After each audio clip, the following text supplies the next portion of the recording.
So, good evening, everyone. My name is Sugochukwu Smooth Nzewi, Curator of African Art. So, on behalf of our Interim Director, Juliet Bianco, and my colleagues, I want to welcome you to the opening event of Ukara, Ritual Clothes of the Ekpe Secret Society. I want to quickly thank Sharon Reed, our events coordinator, for all her important work that we deeply appreciate, and to Niels Nadu, our head of communications, and Alison Palizzo, public relations assistant, for all the exceptional work in promoting this event. It gives me great pleasure to welcome Professor Eli Bentor to Dartmouth. My understanding is this is your first visit to the Upper Valley. You're most welcome. And we hope that you make other visits in the nearest future. Professor Bentor and I have spent the early morning and the rest of the early afternoon going through our collection and looking at interesting objects. And hopefully it might be the start of an exhibition plan down the line. Dr. Bentor is a professor of art history at the Appalachian State University, Boone in North Carolina. He's a leading specialist on masks and masquerades in southeastern Nigeria. And the authority on the Ukara cloth and its associated contexts. We're so glad that you honored our invitation. Dr. Bentor has lectured in several institutions, including the Hebrew University of Jerusalem, Northwestern University, and Winthrop University in South Carolina. He has been awarded several academic fellowships and grants, including the Truman Institute Hebrew University Research Grant, Social Science Research Council Fellowship, and a Fulbright. He's also a senior fellow and Christian Sampa Outstanding Fellow of the Smithsonian Institution. He's currently working on a book about the history of the Aroi Cage Festival in southeastern Nigeria. I also want to recognize the members of the Society from the Maryland Lodge who have graced this occasion with their presence. Mr. Philip Mbentazi, Chief Emmanuel Orok, Chief Thomas Fondong, Chief Solomon Ekpe, Mr. Mfonkem Assam Eyong, Chief John Nyang. I'm using Chief and Mr. interchangeably. I hope that's fine. And Chief Gilbert Fong. You're all welcome to Dartmouth. So Professor Bentor will offer some few remarks on Ukara and its history, after which he'll moderate a panel discussion with members of Ekpe, and then we'll throw it open for a Q&A. After the discussion, we'll congregate in the Lathrop Gallery. It's one of our second floor galleries, where we'll have an Ekpe procession by the members with music provided by World Music Ensemble of the Music Department, led by Professor Hafiz Shabazz. I really want to thank Professor Shabazz for agreeing to collaborate with us on this august occasion. Without further ado, please join me in welcoming Dr. Bentor and members of Ekpe Society.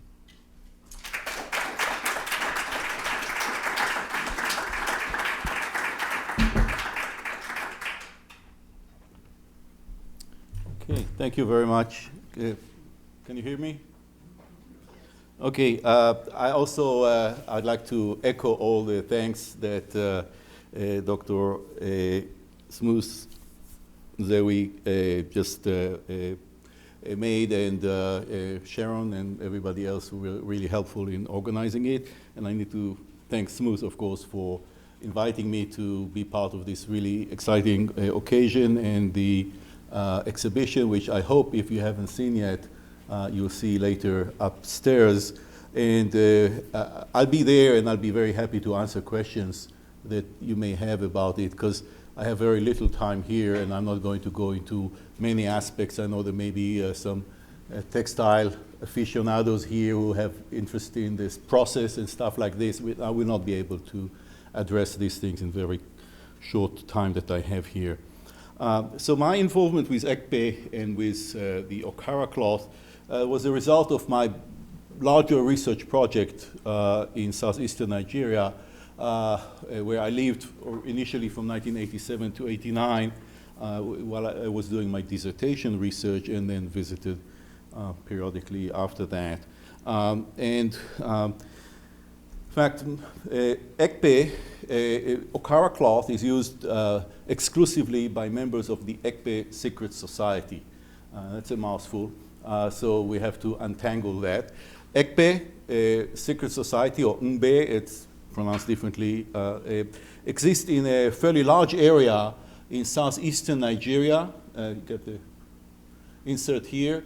Southeastern Nigeria along the Cross River, a major river in the southeastern part of Nigeria, and then into Cameroon.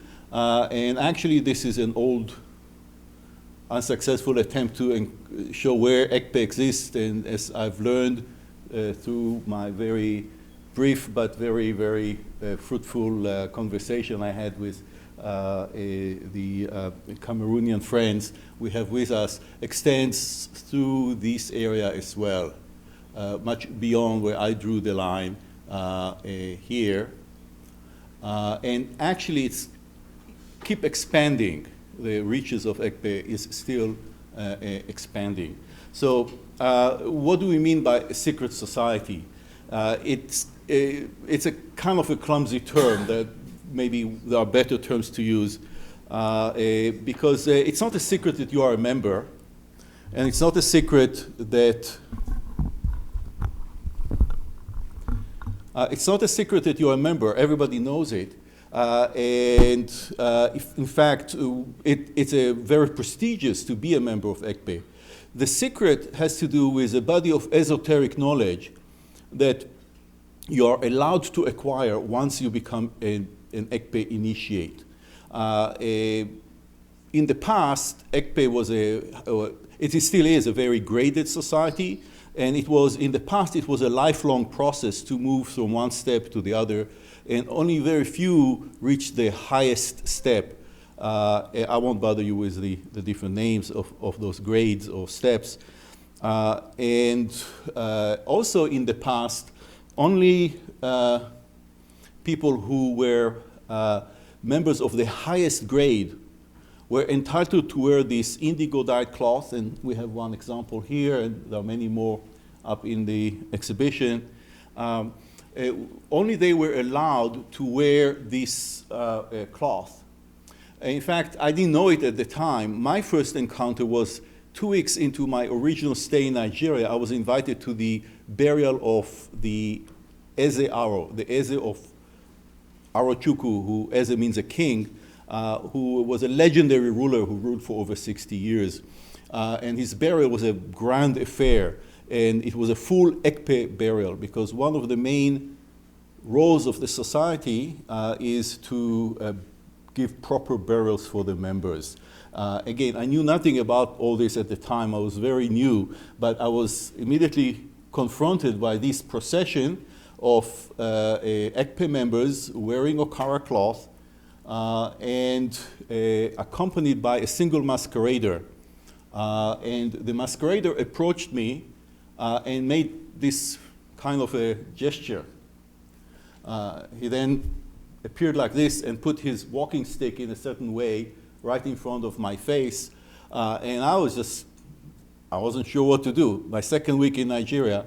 And what I've learned over the years since then is that the esoteric body of knowledge that is part of, that you're allowed to acquire once you become an initiate is known as Nsibidi. Sometimes people write Nsibidi as a writing system, and in part it is, or ideographic, or graphic symbols, or graphic system. People have used all these different terms, but it's really much more than that. Maybe we can even call it a philosophy to some degree. It embodies sort of different meanings. Some of them are more on the surface, and some of them go deeper into specific cultural values that are part of the knowledge that is shared by Ekpe members. And as you can see here, no two Ukara are the same. In that occasion, it was more or less mandated that all members of Ekpe will have an Ukara. It was a well-planned event. It took years to arrange this. It's a burial, but actually it's more of commemorative ceremony. It was done 2.5 years after he died. So there was time, and that created huge demand for Ukara and really spurred the kind of not mass production because they're handmade, but the much greater scale of production of Ukara cloth.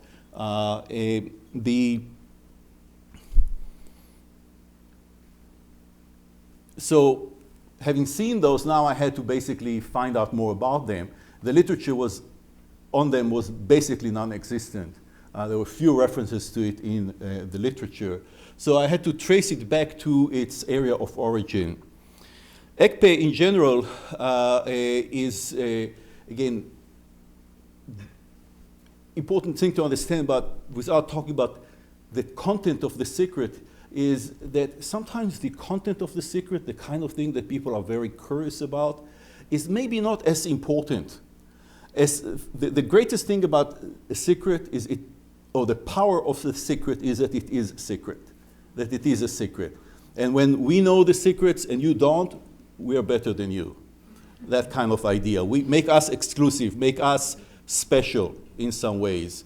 And I have an interesting discussion about it where people who told me, oh, literate people who know how to read and write are members of a secret society of the literate people. And we who don't know how to read and write are not part of your secret society. I think that gave me some insight into those ideas. Historically, Ekpe, and we have evidence of it from early period because it extended into Calabar, and Calabar was a port city that had trade links and was an important port, particularly during the time of the slave trade. So we have early records from Calabar, including local records going back to the 18th century that refer to Ekpe and the great importance of Ekpe in establishing a system of trust and even credit in the cross-river trading network, bringing people in this very diverse area of many different ethnicities to work together. So with all this knowledge, I wanted to know more about the Ukara cloth.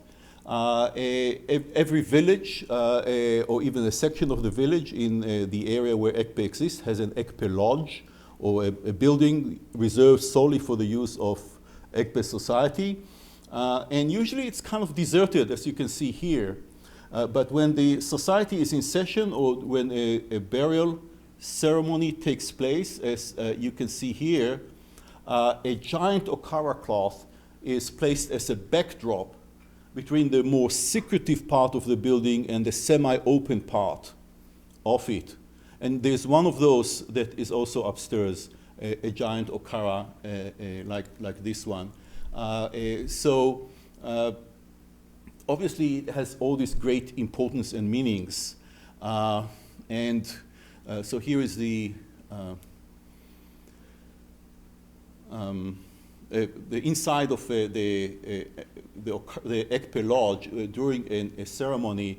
To anticipate one of the questions is, if this is reserved for Ekpe members, why am I allowed to be there to take the picture? This picture is actually taken during my own initiation into Ekpe in 2005.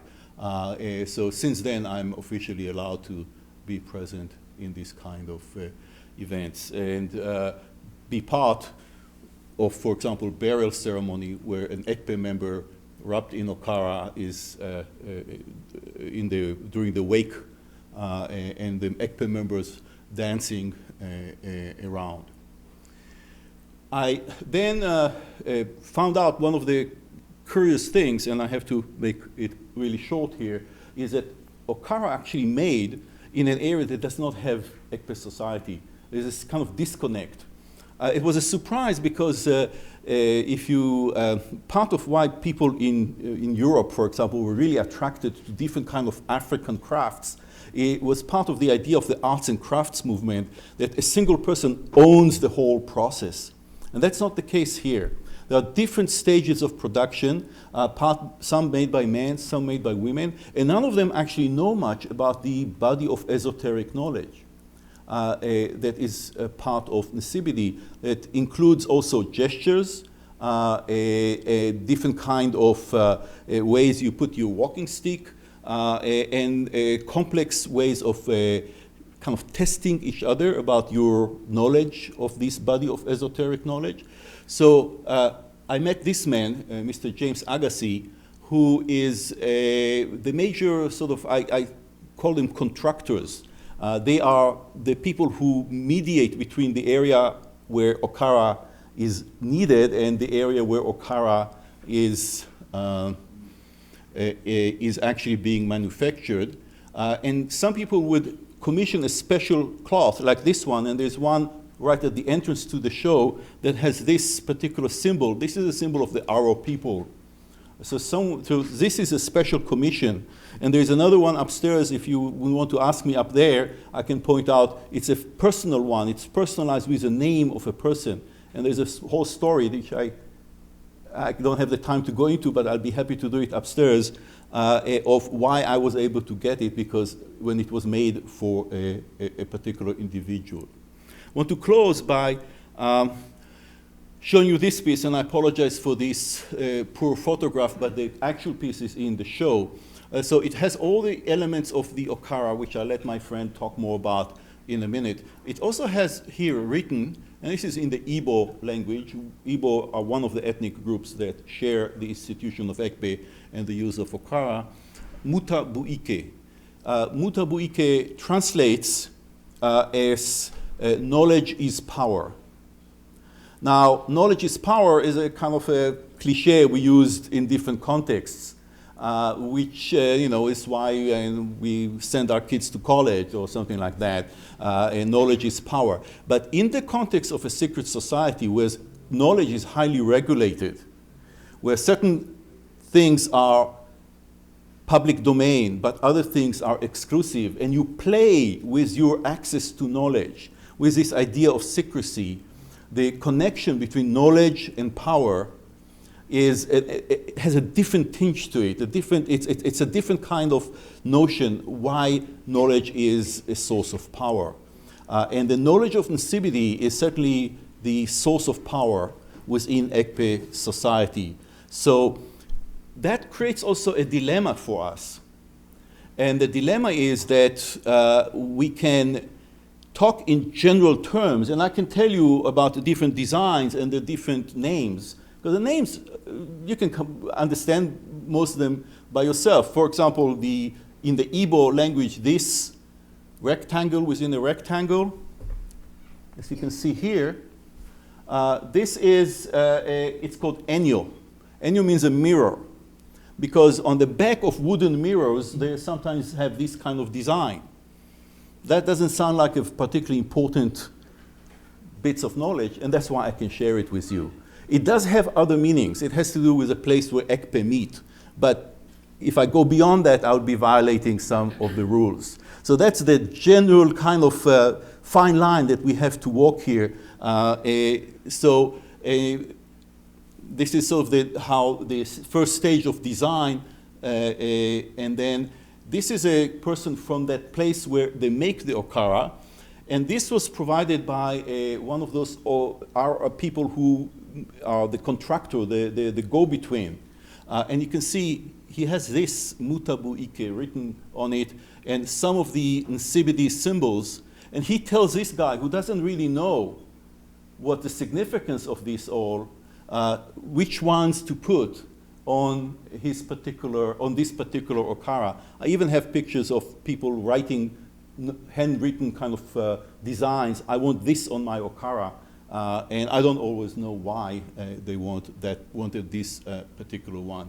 So I think that's a good point for me to hand it over to our friends with the idea of knowledge. Knowledge is power, and what makes the knowledge of Ekpe so special and powerful, and yet what we can talk about, and I don't want to mystify it, but just there are certain kind of more technical things maybe that maybe we are not able to share with everyone.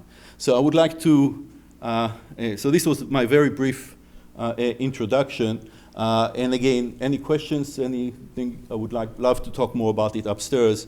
But we do need to, I do need to hand it over to our friends. And Mr. Philip Mbetazi would lead this discussion with our friends from the Ekpe Lodge of Maryland. And I would like to invite you.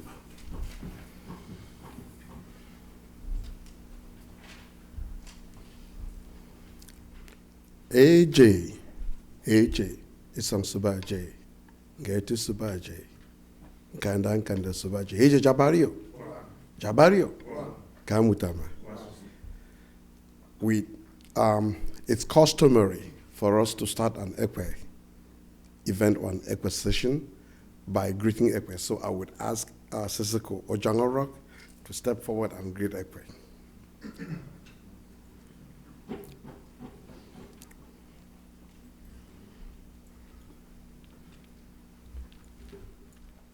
Eje,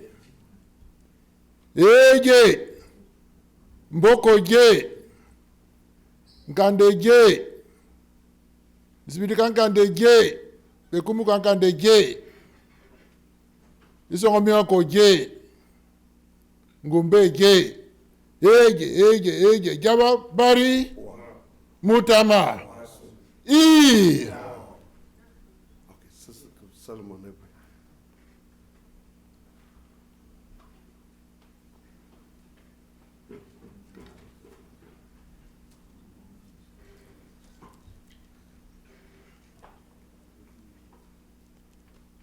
Hey, chap, Tibo, chap, Barrio, Motame, E. Thank you very much and welcome to this event. I would like to extend my profound appreciation to Dr. Ugochukwu for inviting us to this event. I would also like to express our gratitude to Sharon Reed for working so hard to get us here. And of course for Dr. Eli Bentor, who had the foresight to travel to Africa and to make this whole presentation possible. As you have seen here, Ekpe is a very stratified society. The three individuals, that's Sisiko Ojangorok, and Sisiko Solomon Ekpe, and myself, we hold the title of Sisiko, which might be translated to Commander-in-Chief of an Ekpe Lodge. The rest of the distinguished gentlemen who join us are the next in rank, and ordinarily each of them would take a turn to greet Ekpe, but because we do not have all night to do what we have to do here, we just thought the generals should take time to greet Ekpe. We are very, very privileged to be here today, especially because it gives us a very unique opportunity to share a few things about Ekpe that are very, very important for you all to know. We are talking about an institution which is somewhere between 600 years to 1,000 years old. And one of the amazing things about Ekpe, by the way, the word Ekpe translates to leopard, which is one of those very stealthy, mysterious animals that inhabits the tropical rainforest and the savanna of Africa. And so it goes by different names. In some parts of Cameroon, it is called Ngbe. In some parts of Nigeria, and I think even part of Cameroon, it's called Ekpe. In other places, it is called Epo, but it all represents the same concept. The amazing thing about Ekpe is that for an institution that has been around for so many centuries, you could walk into a forum and meet Ekpe practitioners, but you would never ever know that this is an Ekpe event or these are Ekpe practitioners until someone tells you, which is why the process of initiation is very important, because when you get initiated, it's like your eyes are open and then you begin to recognize certain things which are so obvious. I would have loved to take time to tell you about the regalia that the Ekpe chiefs sitting here are wearing, but again, it's very, very time consuming. But every single aspect of Ekpe regalia tells a story. Whatever you see on an Ekpe chief's hat tells you a story of where that individual came from and the rank that individual holds in that Ekpe lodge. And for centuries, Ekpe people leaving Cameroon to go to Calabar, you could always arrive in a village which has Ekpe, and you are able to introduce yourself through a series of some coded sign language. They would challenge you to prove that you are an initiated member of Ekpe. If you are an initiated member of Ekpe, then you get the best reception in that village. So again, as the lecture unfolds, we'll be able to discover a lot more about Nsibidi, which I came to understand is a pictogram or a language which probably contains as many as 300 to 500 inscriptions that mean a lot to people who understand the language. I myself, there's something about Ekpe, which is that no one, however old you are, however smart you are, it's almost impossible to master Ekpe. There are people who have been in Ekpe for 80 years and they still call themselves students. So it is a lifelong learning process. So again, I would like to specifically point out Sissoko Ojangarok sitting here because he's from the Ejagam ethnic group in Cameroon that to which we owe Nsibidi. The Nsibidi is, from my own reading, actually came from the Ejagam people and eventually migrated to Nigeria, where they use all of those representations in the Ukara cloth, Sissoko Ojangarok.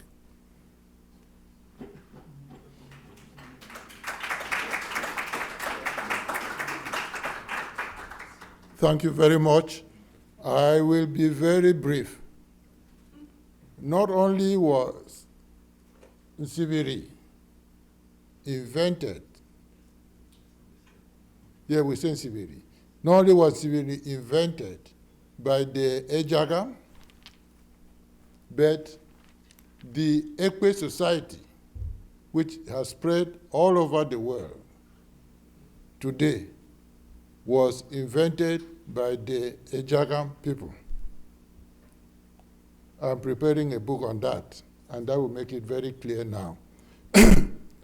So the Nsibidi, as you see it there, is the language which was being written by the Ejagam people before colonization came.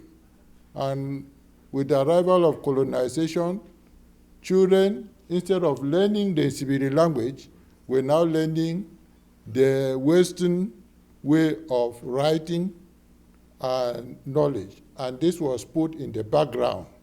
So it was only being taught to adults and more deeply to those who were initiated into the Ekpe society. Then some of the signs were then put in the Ukara, which are very easy to understand. So the Nsibidi was invented by the Ejagam and then is used.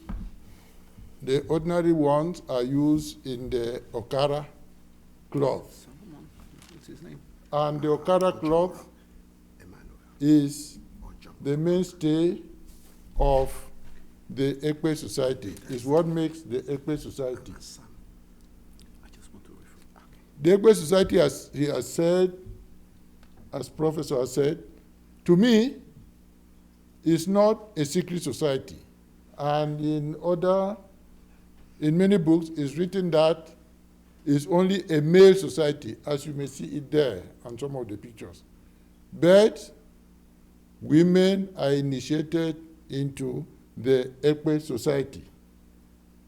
It's only the discipline in the Ekpe society that makes it difficult for women to participate in all the activities of the Ekpe society. So we are going to talk more about it. I will then hand it over to the panel. Thank you.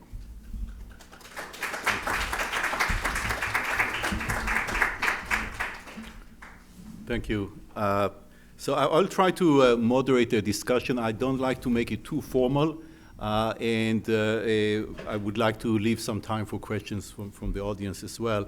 But I think we have this unique opportunity here to speak to people who are members of Ekpe, and to whom Ekpe certainly is a very important part of their lives. So I prepared a few questions, but I don't want to make it too rigid. And anyone, Philip or anybody who would like to say, I would like to make one maybe comment I should have made earlier that you mentioned a second ago, is that Ekpe indeed is spread around the world because the Abacoa society in Cuba has quite convincingly has been documented to be traced back to Ekpe. And if you think that Calabar was a major port of the slave trade, and that specifically we can prove fed some of its human cargo into Cuba specifically, and there are some, even in Brazil, there are some specific places where we can trace more or less convincingly that the origin of specific kind of cult groups, as they tend to call them there in Brazil, they trace them back to Ekpe society. And obviously the circle is complete when members of Ekpe from Cameroon now have their lodge in Maryland. That makes it particularly interesting. So I thought maybe, sure. Yeah, and to add something to that, Professor Ivor Miller, who did the research on the Abacoa, that is the Ekpe, that left Cameroon and went to Cuba, has done research and connected people from Ekpe, connected people who left Cameroon, like the Nassako family that left Cameroon. They were sold as slaves and they carried Ekpe to Cuba. They were able to trace, and they maintained the name Nassako in Cuba while practicing Ekpe. They were traced right back to their village and family in Cameroon, just as most of those who came to America here educated. The Irish traced their origin back to where I think even of recent, even Obama was traced to where his family comes from. So through Ekpe, we were able to trace families that left Cameroon and went to Cuba. And it is through Ekpe, before Ancestral.com, where you said we discovered our Cuban brothers through Ekpe, before Ancestral.com became popular here in America. So go ahead. Thank you. So maybe a first question, and whoever wants to answer from the panel is, if you can go back to your childhood and say something about what were your first impressions of Ekpe when you were not part of Ekpe? Because it sounds so mysterious, and the way it works in the village, and the mystery of there's a particular sound associated with Ekpe that is kind of frightening in some ways, eerie. And what I noticed is when this sound comes from the Ekpe lodge, there's silence in the village. even people who usually, you know, people say in Nigeria, at least they drive with their the honk. So even that is very quiet when the Ekpe sound, mysterious sound, the shout, as it's sometimes called, is in the air. Can you talk a little bit about your experience of Ekpe from before you became part of it? Well, I would say that there is that mysterious phenomenon attached to Ekpe, and I believe at the inception of Ekpe, there was a very deliberate attempt to make it an elitist organization in order to keep people who were not serious out. In every village where you have Ekpe, the cream of the crop, the most wealthy people, the chiefs of the village and their very close collaborators are de facto members of Ekpe. And I think there was a systematic attempt from the very inception of Ekpe to keep people who were incapable of keeping secrets out. And that's why they brought that mystery into it. When I was a child, there was always Ekpe activities in my village, and I would hear that voice, which, it's believed to be the voice of Mutama.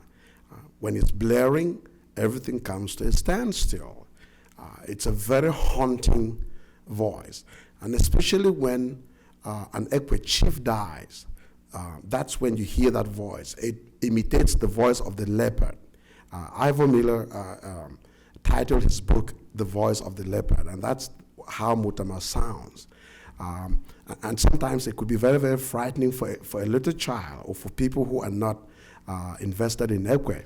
But gradually, when you begin to grow up and you are allowed to come inside an Ekpe lodge and to perform activities inside an Ekpe lodge, you gradually come to recognize your uncles, people who take care of you on a daily basis. You see them doing things here and there in Ekpe. And as you grow older, then of course you begin to take on specific, much more challenging roles in Ekpe, and you gradually come to know exactly how these secrets of Ekpe. But sometimes there are people who could be in Ekpe for 30, 40 years without ever really being exposed to the secret of the voice. That's probably one of the most sacred and secretive aspects of Ekpe, the element of that voice. Because things like the drumming in Ekpe, the dancing in Ekpe, these are things that typically happen in the public arena,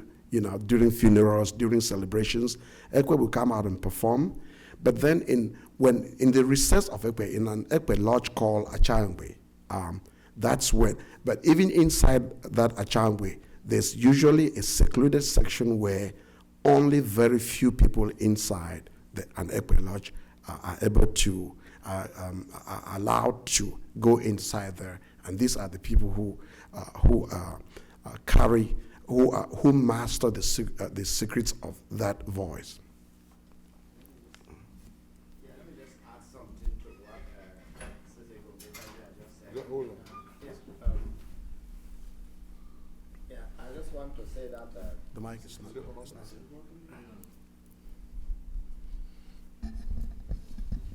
Yes, thank you so much. Just to add to what he has said, Ekpe thrives in myth and secrecy.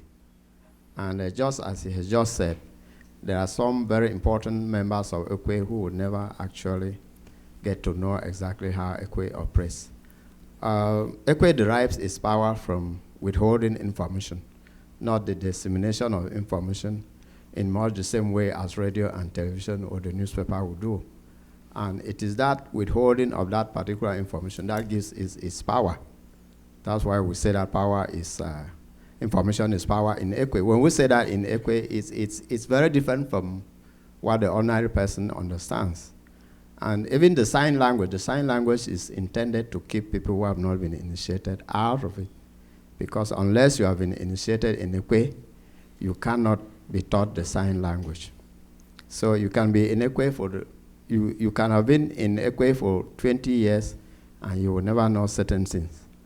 And even if you were to invoke the freedom of information right, I'm afraid no one will give you that information, because that is what gives Ekpe its real power. What you don't know about Ekpe is what makes it very important and strong. Thank you so much. Thank you. And one thing I've learned gradually to appreciate is the fact that, okay, there's an initiation, now you're initiated. It doesn't mean that during initiation you learn something and now you're in. It's a lifelong process. And it also depends on individuals. Some people can be members of Ekpe and they don't have the curiosity, and they're happy to come and socialize and be part of it. And some people are true scholars. Some people really learn and they're thirsty for this knowledge, and they become real experts. And it's not necessarily because just the ranking within Ekpe, but it has also to do with personal interest. Maybe you want to join Ekpe because it's a place to find, it's prestigious. You find friends, like-minded friends. But for others, it really is a quest, and this quest is never ending. I want to add something. Okay, sure. Just as Prof has said, Ekpe is a quest for knowledge. Entrance into Ekpe is open to nearly everybody. But when you get inside to know, you have to be curious. And even about the, the sound of Ekpe, it's not just open to everybody until you have fulfilled certain conditions. It's just like a lecture in the university. It's not open. You have to register, you have to go through, then you can listen to the lectures. They don't just give the lectures in the open. And because of the secrecy in that voice has made many people who have written books about Ekpe to give titles like Mure, who documented the Nsibiri. His own is still in a manuscript, but you can find it in the net. He titled his book, In the Shadow of the Forest. That is, the animal always crying in the forest. The other person who wrote about Ekpe called it Lepers and Leaders. Most of our leaders, you cannot lead the people where Ekpe is dominant without being initiated into Ekpe. Then, of recent, the most recent written now is by Professor Ivor Miller. And the title of his book is Voice of the Leopard. That's what I wanted to. Can you tell us what roles Ekpe play in your home communities, and in some ways, and in what ways has it changed over time? Good evening, ladies and gentlemen. For the record, I just want to mention that those of us who are here are representative of Ekpe USA. Ekpe is represented all over the United States. We have members in Cuba. And the leader of the group is Siseku Ojongoro by our right-hand side. Then the Secretary General is Siseku Ekpe Solomon, seated there. Then we have advisors like Siseku Mbetazi, and some of us who are members of the DC Lodge and members of Ekpe USA. I was brought up in an Ekpe house because my father was a Siseku and chief of the village and died when I was 6. And at that time, I was initiated because if I was not a member, I would not see his corpse. Ekpe as a government, Ekpe had, in any community, we had the executive, the judiciary, and the legislature. Ekpe is a very disciplined society. When decisions are taken in the traditional council, where most of the members, like Siseku Ojongoro said, if you are not a member of Ekpe, they cannot make you the chief of our villages. Because all decisions, very important decisions, are taken in a cut. When 12 o'clock night, a drum, they will play drum, that they need everybody this evening. And when you see us seated here, there will be the card with the cloth they call Ukara. We call it a card when they carry it in an Ekpe lodge. Then when they enter there, if you were a chief and you are not a member of Ekpe, you are not allowed to enter. Therefore, you have to be a member of Ekpe to be the chief. So when decisions are taken, you are part of those decisions.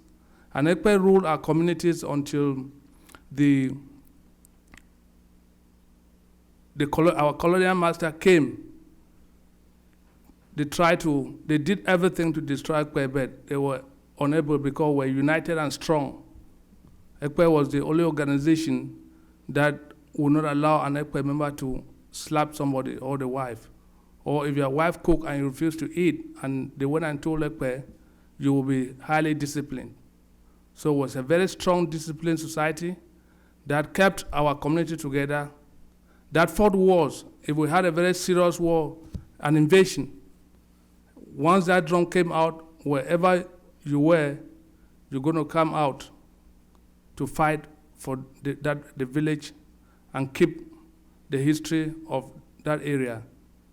Therefore, we are here this evening to share with you the importance of Ekpe. And what brought this was the Ukara cloth. As you see the Ukara cloth, there are a lot of signs there. We're called Sibiri. Most of it is said when we grew up, Ekpe came from the water, and it was discovered by women. So when the women came, they could not handle Ekpe very well, the voice of the leopard. So the men decided to take over Ekpe because they thought that in our community, a woman can go and marry out of the area of Ekpe. And when you marry a man, there are a lot of things that you can discuss together. Then the secret will go out. And once the secret goes out, then Ekpe is finished. So that's how we have been able for all these years, it's more than 1,000 years, that Ekpe, because some of our lodges started in the 17th century and 16th century. During the First World War and Second World War, Ekpe was present. The First World War that was fought in Sangarakati, Ekpe played a major role. So Ekpe has been there, and those of us who came behind, we found out that was a very important organization for us to keep. That's why we come to the United States. We have moved with our culture, and Ekpe is very strong in the United States. We have a lot of members, especially in DC metropolitan area, where we always have occasions. A few of us decided to come here because of the urgency of this evening. And if you look at, as I said, the Ukara cloth, if we stand here, we will show you a lot of things that they represent from the water. Ekpe represent the water and land. One of the examples you will see a feather of the Ukara cloth. The vulture, that's the feather of the vulture, because the vulture is the king bird in the forest. So anything that is related to royalty is represented in that Ukara cloth. And some people enter Ekpe, they will always stand up to drink. Not everybody sit down to drink. So I think we have a lot to share, and thank the moderator for giving me this opportunity to share some values of our great society. Thank you. Thank you. Time is getting short, so there's two things I think I would like to present and then ask you to comment on. Of course, you can talk about whatever you want. One is, and we heard a little bit about it already, is about the place of women. And is there a parallel organization for women, or is there a role for women in Ekpe? or if do they have their own organization that is separate from Ekpe but has sort of similar role to Ekpe? There are parallel organizations for women, but women have a role in Ekpe, and they are initiated at a lodge, at a level, at an elite level in Ekpe, which is the Nkanda. So if the representation of women is not widespread, even in Arochukwu, is because they have not bought that lodge of Ekpe. If they buy the lodge, you will find women represented there. I think I've answered your question. Yes. But there are Also parallel. organizations which women have. You have Dembokandem, some people have written about it. That is Women Queen. You have, then the highest among the women, you have Ekpe. And Ekpe is very close to Ekpe. The snake which you see there, Nke Moning, is the sign for Ekpe. And when Ekpe dances, before it closes inside the Ekpe hall. So you can see the connection between Ekpe and Ekpe, and also women are initiated into Ekpe. I think that's a very important part of the message, because there's a tendency it's all male organization, and it's somehow kind of there are women involved in Ekpe, and there's independent organizations that women have that which kind are of also parallel, associated with Ekpe. which has affinity to Ekpe. So maybe the last question I have for you is, what made you decide to create an Ekpe lodge in the United States? I think you want to say something. Yes, well, I just wanted to mention that the idea to create an Ekpe lodge in the United States is actually the brainchild of Sissoko Ojangorok sitting here. I've talked to him at length. He arrived in the United States in 1996 and decided that it was very important to establish an Ekpe lodge, and it's really transformed the cultural environment, especially in Maryland where we live, because we have somewhere around 30 to 40 Ekpe practitioners and people who have been initiated in Maryland. But we also have an Ekpe lodge in Atlanta. We have an Ekpe lodge in Dallas, in most of Dallas, the big Texas. cities in Right. America. Yeah, we decided to create Ekpe in America because most people move with their cultures. I think the Irish have, what is that, their dance here? No, not river dance. You should tell me now. Yes, the Irish have the dance, which the dance, many people have the dance. So we came in with our culture, and Ekpe it's almost the whole culture. We have a way of cooking, even Ekpe, most of the things are standardized. So as the question which was answered, Ekpe is the government of the people. Ekpe also serves as a club. That is, it's a drinking club. You have also to have the power to drink. And if you drink, you must not misbehave. If you misbehave, you are fined. Ekpe is also the court. It's a primitive society, so everything is done inside. Inside, you have those who are magistrates. Ekpe is the police. Inside, you have the police. If something happens, they send people, and so on. And Ekpe laws, since everybody is represented in Ekpe, Ekpe laws are binding to members and non-members. So is the government of the people, is the judiciary, is the police, is everything you can think of in an organized society. So how is that maintained in the context of the United States?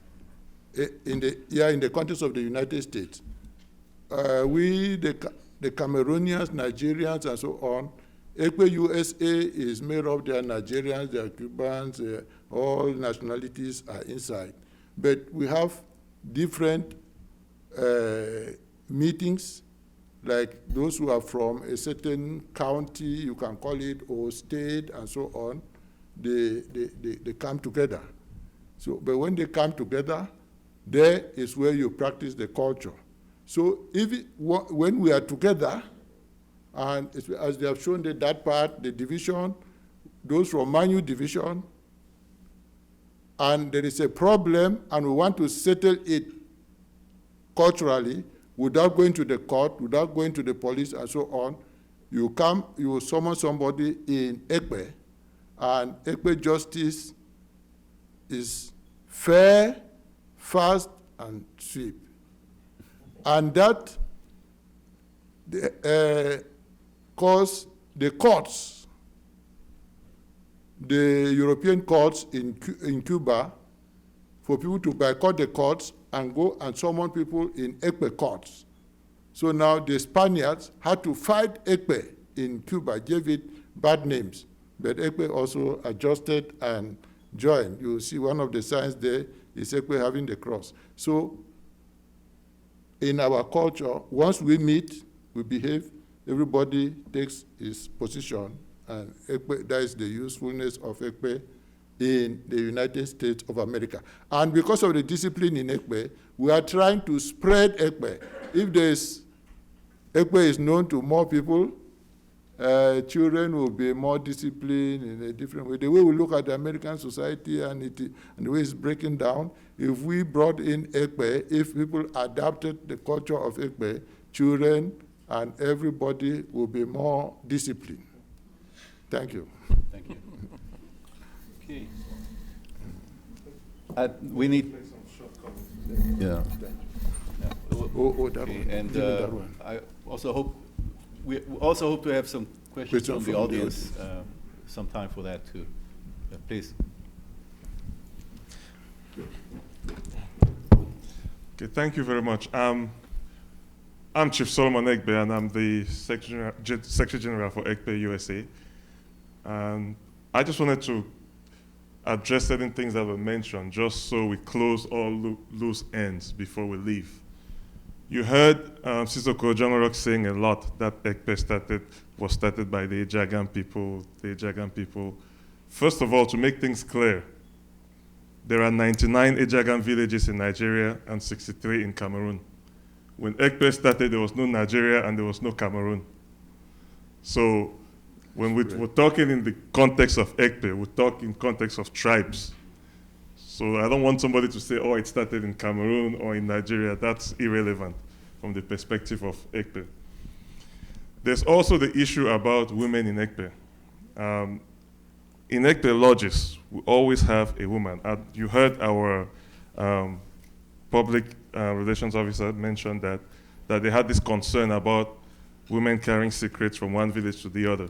In Ekpe lodges, if I am the Sissoko, either my sister or my father's sister is going to be the female head of that lodge. Once in a while, things happen that they may discipline them and suspend them, as he mentioned, that sometimes they may be flippant. But in your Ekpe lodge, in my father's lodge, my sisters are entitled to be my right-hand people. And that woman manages that. She's like the office manager for that lodge. Deals with the women. So, and within the Ekpe lodge, you also have different groups. You have different sub-societies of that lodge, one of which is Kanda, where there's also women initiated in that. So there are specific roles for women, and it's quite important. Because even before I became Sissoko, it was my late father's sister who stood there and said, these are the guys that my brother had in line to succeed me when he became chief. So they are quite influential in that issue. When we talk about secrets in terms of keeping confidentiality, you have to look at it from the concept of an ancient government, an ancient administrative structure. In Manu, the tribe where I'm from, for example, we have 245 villages, 16 different dialects. The only thing that makes that tribe, one, is Ekpe. The rainforest, the cross river villages, or the villages in the rainforest, were not like typical European villages where you had castles and big fences protecting them. There's nothing. You walk directly into the village, into a chief's house. So there was no real defenses. The only thing that protected the villages were their connections with each other. When one village goes to war with a rival tribe and the drums start beating, all those 245 villages will align behind that village. So it became extremely difficult for even the colonialists to fight one village of 50 people, because suddenly those 50 become 5,000. And you heard them talking about the Ekpe Lodge. People walking, you saw the professor taking photos of the inside. The part that separates the real secret Ekpe from the sub-secret one where anybody can look through the window and see is that Ukara cloth. Once that cloth is placed, anything behind it is completely secret. You really need to be a full initiated member to know what's going on behind that part. So the front part where they're celebrating and drinking, any floor level Ekpe member, or sometimes people with the extraordinary skills, good drummers, could be brought in who were not even members just to assist in the process.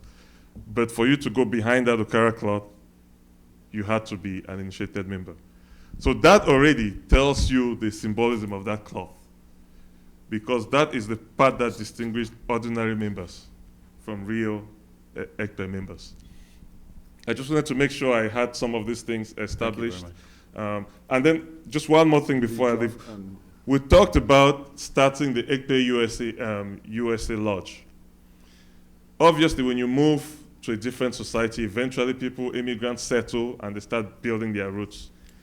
And for us, from real conservative Ekpe tribes, there's always been this resistance that if you carry the secrets across the ocean, you're going to expose Ekpe. So all of us too were a little bit hesitant to start that. But in the history of every tribe, one event changes the course of their history. In this particular event, one of our most famous Ejagam Sisokos came here. His son had a problem with the government and couldn't go back to Cameroon, his first son. And he was diagnosed with terminal cancer. And he sat in that place. This is a very true Ekpe believer. And he realized that by the time he got back home, eventually he was going to die. He couldn't transfer that title to his first son because he knew his son could never make it back to Cameroon. His grandson was how old? He was like 5 or 6 at the time. 2 years old. So that was the next of kin that could have eventually gotten that title. So looking at this guy who was like one of the greatest Sisokos who's lived in a tribe, weeping and trying to figure out how he's going to pass this tradition to his next generation, made a group of Ekpe leaders decide that maybe the time has come for us to make that shift. Some of us will never be able to make it back to our ancestral land, and it's about time that we start building our roots in this country. So that is what made that decision for the Ekpe USA group to start. And what reinforced it was when we eventually connected with the Cubans and found out that 200 years ago, they made that decision and formed successful lodges in Cuba. So thank you very much for receiving us. Thank you. Are there any questions? Are there any questions from the audience? Please.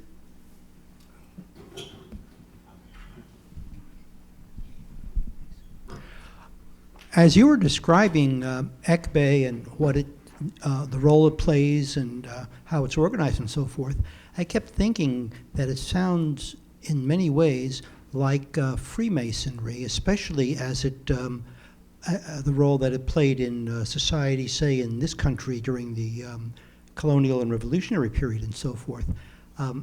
How sensible is it to think of that parallel?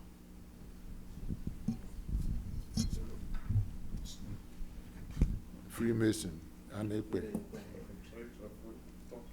No, try. Look, over it to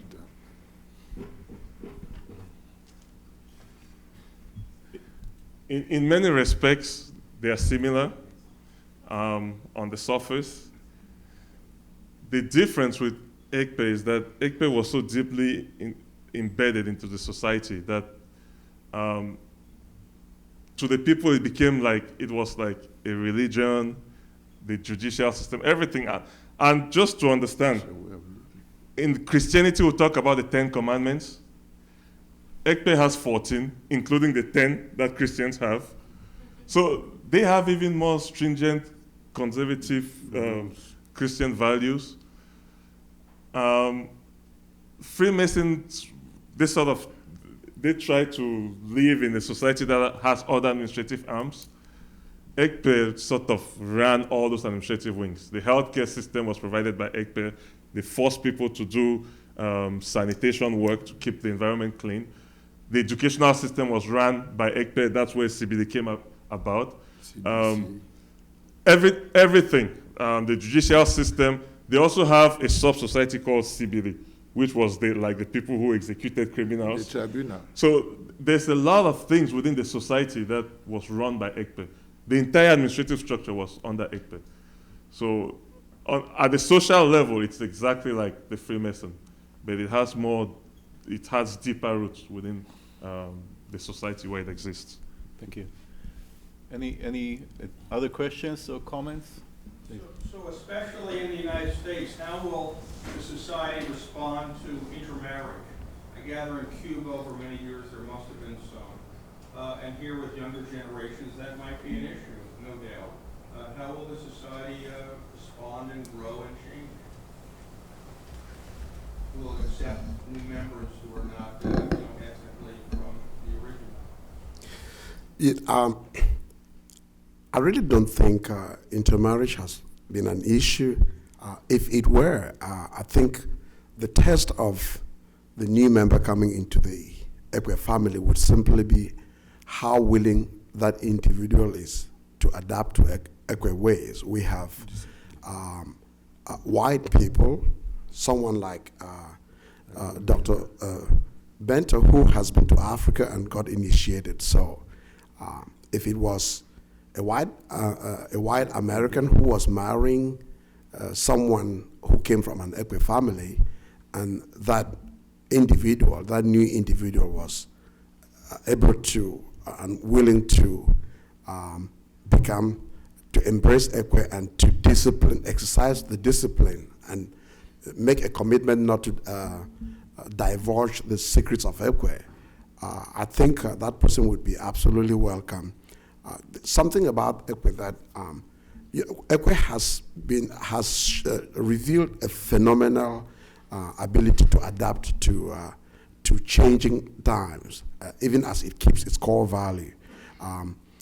Before the arrival of Europeans, whenever a new settlement was created, the first structure to be put up was an Ekpe lodge. That's the center of every village.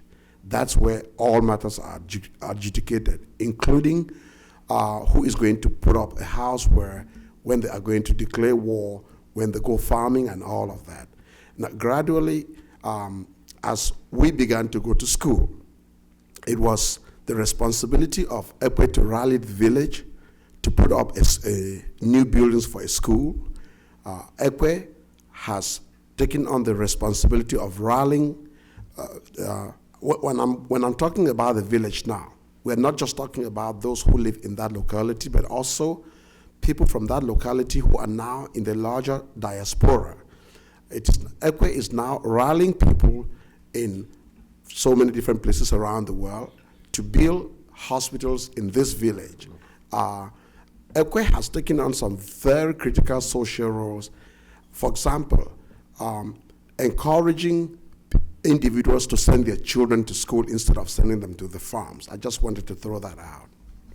And the historical records actually said it's not a new phenomenon because the 18th century sources tell us that European traders sometimes in Calabar and in Rio del Rey in Cameroon would be initiated into Ekpe in order to tap into the trust system that would allow them to become part, even get credit so it's not something that is very recent. It has historical roots. Really, ethnicity, I don't think, because this is an area, Ekpe exists over an area that has dozens and dozens of different ethnic groups and languages. It's a leveling institution, and once you're initiated in one lodge, you are initiated in all of them.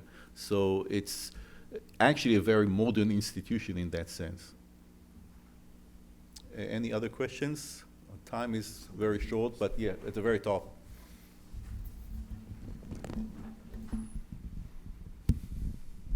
Yes, two short ones. In Maryland or other places in the USA, how do you relate to the local authorities? Do you have to get government permissions to do this or that? That's the first question. Second, in Cameroon and Nigeria and other places, Cuba, are there strong rival societies? Is there competition for members or not?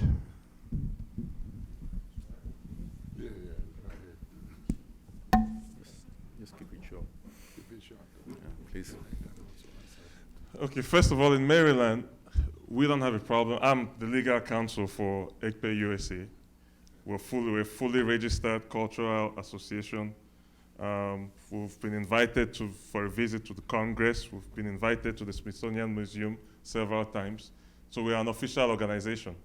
So there is no issue. In terms of rival organizations, from our region of Cameroon, there is none. Because you have various societies, but nothing is structured like Ekpe. Ekpe is not really, it's not really a society per se, it's an administrative structure. It's a cultural administrative structure. So we have various other societies under Ekpe or affiliated to Ekpe, but there's no rival organization, as far as I know.